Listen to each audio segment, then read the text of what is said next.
Day for the whole conference. So today I want to give you an update on our work to measure the spin of supermassive black holes, which you get real measurements of this interesting quantity.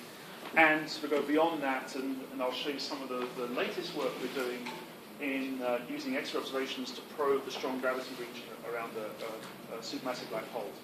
So I don't need to spend very much time with this audience motivating the importance of black hole spin. I think you all pretty much got that.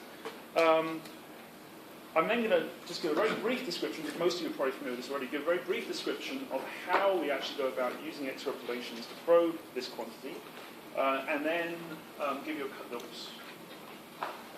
a status update on black hole spin measurements. And then I want to spend the last few minutes talking about relativistic reverberation of black hole accretion disks and some of the future prospects in this field. Let me briefly just acknowledge my collaborators, and in particular I want to acknowledge Anne Loafley, who's my current graduate student, Laura Brenneman, who is my past graduate student, currently a postdoc at CFA, and Abdu Zofli, who's my current postdoc. Of course, these are the people who have done a lot of the real work I'm going to be talking about. Okay, so briefly, the importance of spin. Well, of course, one of the things we like to do is to characterize the basic properties of black holes, and if GR is correct, then in fact there are only three properties of black holes we have to characterize. We have to characterize their mass, their charge, and their spin. So other folks are doing the mass. I don't do mass. Charge is thought to be irrelevant in Nash physical setting because black holes will discharge. So we're interested in measuring the spin here. And this is interesting from both a fundamental physics point of view and also an astrophysics point of view. From a fundamental physics point of view, once you get to the level of measuring spin effects, then that is the same kind of order, that's the same order of effects that deviations from GR come in. You know, deviations to GR and extensions of GR typically come in at that kind of order here. Then, of course, astrophysically, black hole spin is important because it can be an important astrophysical energy source. Black hole jets, of course, are believed to be spin-powered. And also, black hole spin is a fossil record of how the black hole got to where it is today. It's the black hole spin tells you, how it ate the gas. Of course, its mass tells you how much gas it ate, but the spin tells you how it actually ate it. So, how do we go about measuring this quantity? So, what I'm going to be talking about today, there's other ways of doing it, but what I'm going to be talking about is the X-ray reflection technique. And the basic idea of this technique is as follows. There's an X-ray source somewhere in the system. It could be an extended corona on the accretion disk, sort of a different geometry, but the same basic principle as the solar corona. Or it could be something a bit more exotic. It could be, for example, the base of a jet. That could be an X-ray source. But somewhere there's an X-ray source. And the X-rays that are emitted will illuminate central parts of the disk. The accretion disk in AGN is relatively cold, only 10 to the 5-ish Kelvin. It's optically thick if the AGN is accreting anything like a reasonable rate. And so what you have is a cold, optically thick slab that you're irradiating with X-rays. You get a reprocessed spectrum coming off it. You get a so-called X-ray reflection spectrum coming off it. And the red line here is a calculation from the code by Randy Ross and Andy Fabian of the kind of reflection spectrum you get. Now that's happening in the central regions of a black hole. So of course there are a black hole accretion disk. So of course there are very strong Doppler shifts.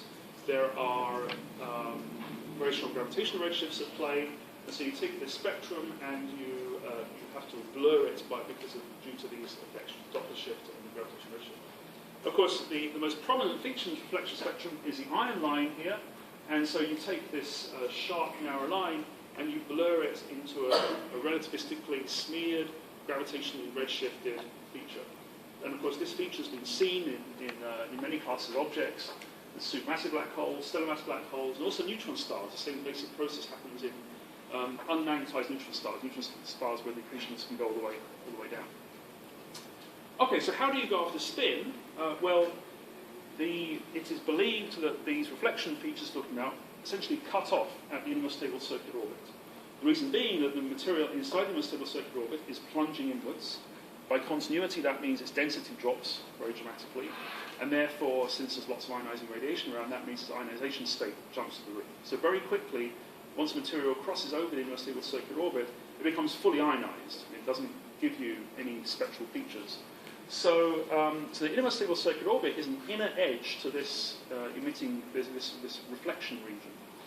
And so we can use the fact that the innermost stable circular orbit is a function of black hole spin as our spin probe. And of course, this is from a very famous paper by Bardeen, where you see that you have the innermost stable circular orbit as a function of black hole spin.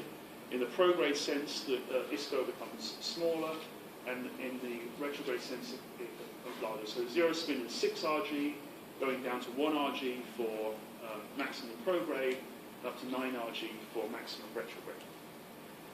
And of course, if you're going closer in towards the black hole, if your accretion is extending closer in towards the horizon, that means more of your reflection is coming from a strongly gravitationally redshifted region, and therefore your ion emission line, or in fact every spectral feature, is getting more strongly redshifted. Okay, so I want to give you a very quick feel that operationally how we go about doing this. Excuse me. So this is what I'm going to show you in the next minute is a schematic. This is a schematic of an AGN spectrum in sort of the relevant region. You have some thermal component from the accretion disk that peaks in the UV-ish, EUV band. And then there's some X-ray component, which is a thermal comptonization of that thermal emission from the accretion disk, that black body-like emission from the accretion disk. So I'm going to zoom in on what we might call the traditional X-ray band, which is from half a keV up to something like about 80 keV. So this is the region covered collectively by XMM, Suzaku, and NuStar. And if you zoom in on that region, then what you'll notice is because of the separation of energy scales, because of the fact the accretion disk is quite cold, and this corona, this comptonizing gas that's giving you the X-rays, is very hot. Because that separation of scales, there's actually quite a region where the comptonized spectrum is basically a power law. It has to be because of that separation of scales. So across that traditional X-ray band, we have something that looks fairly featureless. There's a little bit of curvature there, depending upon the exact parameters of the comptonizing region. And then when we take a real spectrum, how do we go about extracting these quantities? Well, we assume some kind of continuum process like this across the X-ray band. Of course, there's always interstellar absorption, which we have to correct for, so there's an absorption like that. You find in AGN there is very often ionized absorption. I mean, you're looking through a potentially quite messy environment from us down to the central black hole. So there can be ionized absorption in there, which is actually fairly robust to characterize if the data is high enough quality, because there's well-defined absorption lines there. And then we have these reflection components. But the accretion disk is not the only thing there. There's often, we know there's material far out. There's the thing we often call the molecular torus, but there's distant material. So this gives us some reflection from far out. And then we have our accretion disk component, which comes in there. So these are the basic ingredients that go into modeling an AGN X-ray spectrum. And you can see that there's a number of them, and the spectrum ends up being complex. But with good enough data, you can actually separate these out. So in terms of trying to actually characterize the accretion disk, you end up with sort of a number of free parameters. Of course, you have to worry about the abundance of the accretion disk. Not gas in the middle of an AGN is not necessarily solar. In fact, it usually is not solar abundances. Then, of course, there's the innermost stable circular orbit, which is something we're trying to actually determine, so we want to fit for. There's this illumination law. This is reflection spec. We're irradiating the accretion disk with X-rays, and it matters how we irradiate it. If we irradiate it with R⁻³ like power law, or an R⁻⁴ power law, that will change the shape of this change the weighting essentially of the different radii. So we have to worry about the illumination profile, and then of course the inclination. Okay, so we can put all that into our spectral models. And with good enough data, we can then start to actually marginalize over all the things we particularly care about and try to extract spin out of that. So let me just show you some results from work that we've been doing in my group. So a lot of this has been using Suzaku. We succeeded in getting a Suzaku key project accepted. And the Suzaku key project has about 1.3 megaseconds spent on 5 different objects. I'm going to show you some of the results from that. And beyond just simply getting more data, we use this as a test bed to study some of the systematic errors that are involved. So I'll just show you some of the data from our Suzaku project. So this was the first object we looked at, UC3783. It's a very bright nearby Seyfert-1 galaxy. And in the spectrum here, where we take the X-ray spectrum and we take the observed spectrum and we ratio it against some sort of just fiducial power law, you can see that there's a huge bite taken out of the spectrum, the soft X-ray energies. That's this ionized absorption I was telling you about. And then in this band, we have these ion emission lines, and then we have some potential recovery over here, which is that Compton reflection in the reflection spectrum.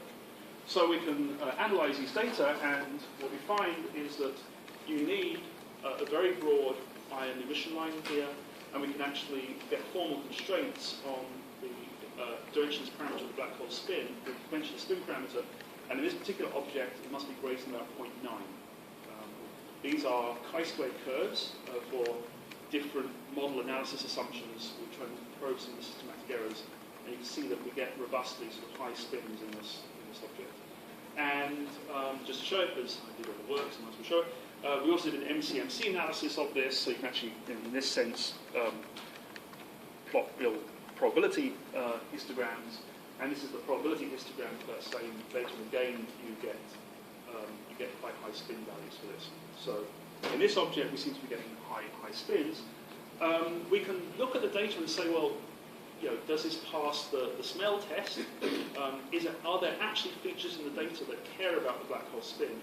So what we can do is we can look at our best fit model. So this is the model parameters with laid on top of the data. These are the residuals from that. So you can see it's nice and flat. So it's a good description of the data. And they say, well, okay, let me now go and force in a non-spinning black hole. We just tell the fit that the black hole must be non-spinning, and then fit over all the other parameters. And what you get is this. You get a wave in the residuals. And what's happening here essentially is that you're not getting enough broadening in this blue component, which is the accretionist component. And so it's overfitting the data at about 5 keV or 500 keV. Is underfitting the red wing, so you're getting this wave. So this is a rapidly spinning black hole. Not every one of our cases gives you that. So this is another object, Ferro 9. Those of you who know local AGN, we love this little set of objects. They're great objects. So Ferro 9, also from our Suzaku data, this is now ratioed against a simple power law again. And you can see this has no absorption. This is a classic, what they often call bare Seyfert-1. There's no obvious signs of absorption in the host galaxy or in the circumnuclear environment of the AGN. So ratio against power law, you see that it's very simple in that soft band. I've cut this part of the spectrum out because Suzaku has horrible calibration in that part of the spectrum, so that's gone. But we also get this broad ion line. You can see the red wing of the ion line there, and then narrow towards the ion line, which are from the distant material. And I won't walk you through everything on this slide, but if you repeat this process I just discussed, you get intermediate spin values with this. So you get spins of order 0.5 plus or minus 0.2. What the rest of this slide says basically is you have to be careful with this data, because if you take any with this object in particular, we found that if we took an individual epoch of data, so an individual pointing of data, the description of that spectrum was actually ambiguous. There were multiple models that fit that. What we did was take collectively this data set, our Suzaku data set, and then all the historical data, and fit them together with the understanding, of course, the black hole spin can't change over 5 years. Presumably, inclination and accretion disk can't change over 5 years. Abundances can't change over 5 years. Everything else might. The slope of the X-ray spectrum might, the nature of the absorption, if there is any absorption, that might change. So we did this so-called multi-epoch fit, and we found that we broke this jealousy. And when you do that, you allow, say, the illumination pattern to there? We allow the illumination pattern to vary, because that's something that this corona could change its nature on very short time. Now, this is not work from my group, but it's very nice work, and it's pertinent, so I just wanted to show this as well. New Star, of course, has come online, and they've started to produce some very nice results in this field. This is one of the first results that's published by Rizzoliti et al. And NuSTAR, of course, has the advantage that it now goes out to harder X-ray energies, it goes out to 50, 60, 70 keV, and that is enough to cover a broad part of that reflection spectrum. You get not only the broad iron line, which you can see here, you also get the Compton reflection hump, which is basically at those high energies, the accretion disk is very reflective. It reflects off all the continuum. So you get this nice reach across the reflection spectrum with NuSTAR, and especially if you then couple it with simultaneous XMM observations, you actually have a very powerful data set for studying this. So Rizzoliti et al. Found that this object, MGC 1365, which actually has quite a complex absorber in it, which has been quite well studied. You find indeed there is a complex absorber there, you can model that, but even once you've modeled that, you get this pattern of residuals indicate a strongly broadened reflection spectrum, and again, applying the same technique, we find spin at 1.4 Could you describe in a semi-concise way, if it's complex enough absorption, how is it you can actually rule it out if you're allowed abundance, however you wish? Good question. So there's a break point in models of complexity of absorption of whether you permit the absorption to partial covering. So if the absorber has to cover the entire X-ray source in your models, then everything I just said is absolutely true. If you permit the absorber to sort of half cover up the X-ray source, then in fact the space becomes much more degenerate. I'll show a slide just in a second. Then that becomes more of a plausibility or philosophical point about whether the X-ray source is really small, it's a few RG big. These absorbers are thought to be very distant, so is it reasonable for them to half cover up the X-ray source? It becomes a geometry issue. But yeah, that's a good point. Now, one argument Rizzoliti did make is they argued against some of these complex absorber models. This is from their press release, so it's not quite a scientific diagram, but it shows a point. It shows that you have the data and the gravitational reflection, the gravitational distortion model, the X-ray reflection model, sells for the data with basically no additional assumptions. This red line is taking, you contrive whatever absorption model you need to explain the broad iron line, and then you extrapolate it up. And you find that it misses. Fundamentally because, of course, in the reflection model, there must be a Compton reflection path associated with the broad iron line. In the absorption model, then in fact that you don't really associate with Compton reflection. And indeed, the actual continuum is a very different shape. The continuum is sort of steep like this and is being absorbed away. Now, you could always make the argument, and it actually works, to say that there is also a partial covering Compton thick, or moderately Compton thick absorber, such that you get a new component that covers just to fit this hard X-ray data. That actually works for the data. It implies an intrinsic luminosity of the source that's superadding to, of course, you're then absorbing most of the energy. And so there's plausibility arguments against that, but it's still difficult, really, from a hard-headed data point of view, to argue against it. Okay, how much time? So let's just put together all these different spin constraints. This is from a review article I did earlier this year, where I took the measurements that we'd made and measurements from the literature that had used the same methodology that we had used. I sort of filtered for methodologies. And you put all the plots, you put all the points down on the mass and spin plane, and you find that it's a tantalizing diagram. The selection effects are almost unquantifiable, of course, in this diagram, because these objects are not part of a well-defined cluster meter sample or anything like that. These are just objects that people have looked at over the years. But you do find that there's certainly a lot of objects which are rapidly spinning, but not all of them by any means. Within a mass range of a few 10 to the 6 up to a few 10 to the 7, it does seem like most of them are rapidly spinning. So maybe there's some astrophysics there associated with black hole growth. the objects which are clearly, or at least our fits tell us, are clearly spinning non-maximally, such as Ferrari 9, Ferrari 9 is this one, I believe, seem to be at the higher mass. So there are certainly models of black hole assembly which suggest that somewhat, obviously, the higher mass objects may be the ones which are assembled more by, where mergers have played a bigger role, rather than smaller mass ones, and it's possible that we might be seeing something to that. Okay, let me briefly flick through a couple of slides on a slightly different topic, which is we can also, of course, use this very same technique to study the accretion disk physics. So not just black hole spin, but natural physics of the accretion disk. And one campaign that turned out to be quite interesting that we did was on the radio galaxy 3C120. Now, in these broad-line radio galaxies, such as 3C120, there's an interesting set of phenomenologies where you find that the jet is not steady. The jet there's well-defined eruptions down the jet. The jet launches these well-defined knots. During one of these eruptions, you find the radio flares, as you might expect, producing some new massive synchrotron knot in the jet. However, at the time that this knot is launched, the X-rays crash. The X-rays go through a significant drop.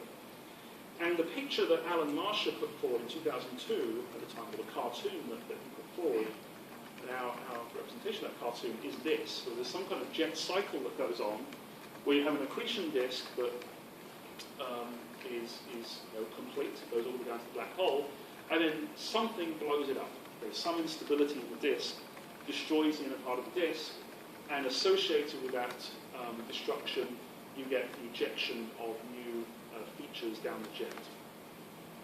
And then, on some kind of viscous time scale, the disk refills, and then this cycle goes around. So there's this sort of cyclical destruction of the inner parts of the jet, the inner parts of the disk, and that's associated with the creation of these knots. Now, of course, we have a probe of the inner parts of the disk, so we can actually try to study that.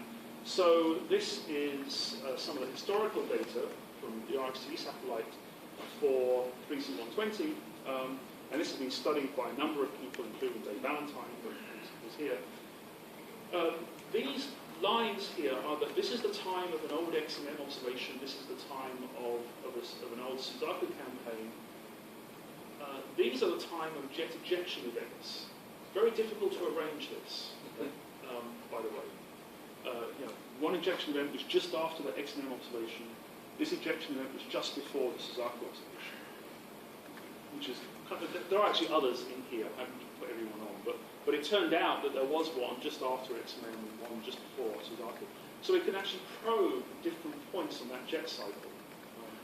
And what we find is that, indeed, when we go through our procedure and apply it to the XMM data, we find that we have an accretion disk that now goes all the way into the black hole. We've now broken the coupling between the inner radius of the black hole and the ISCO. We're not going to slave that inner radius of the ISCO, we're just going to let that go where it wants to go.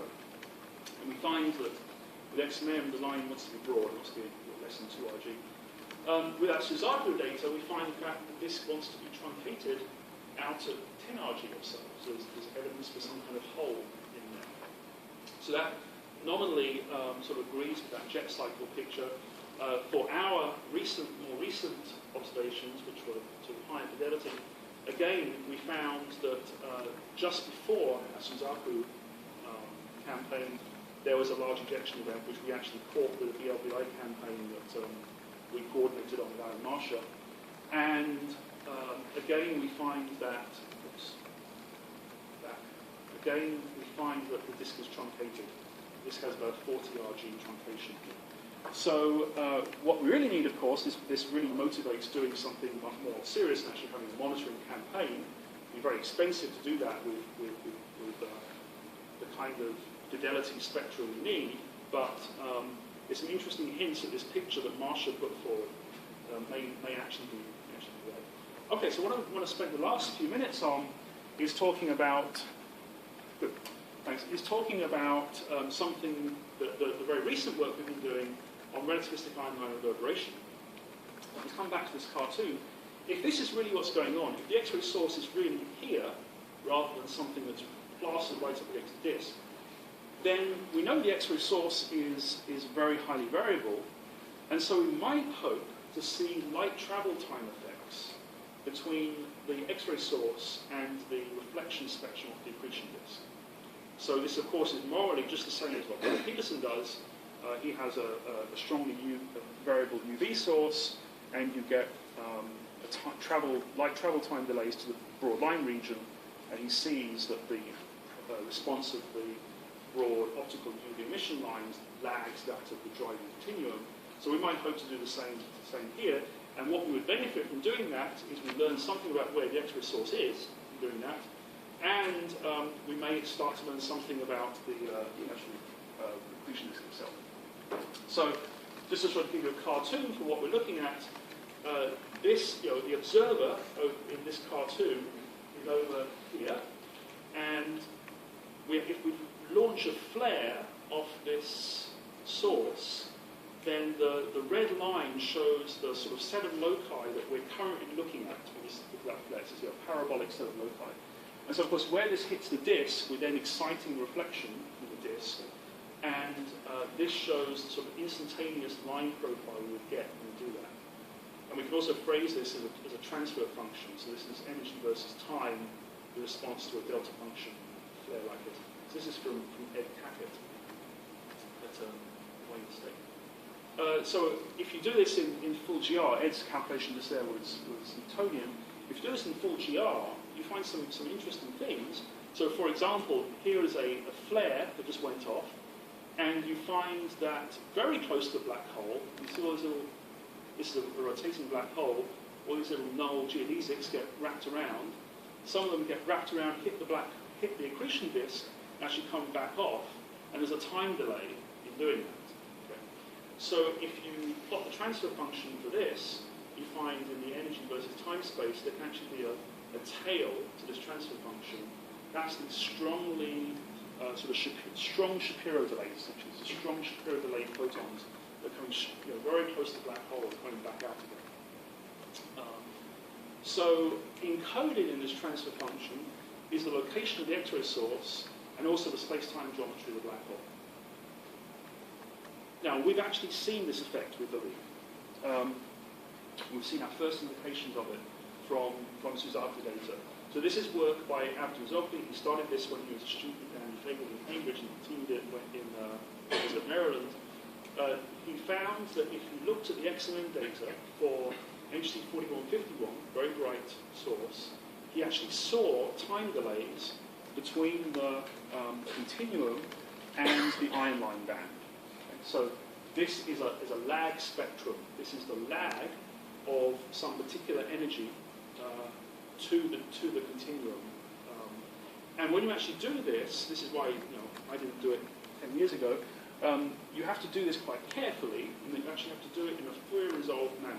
So when you do this, you're using Fourier techniques, brief page Fourier techniques.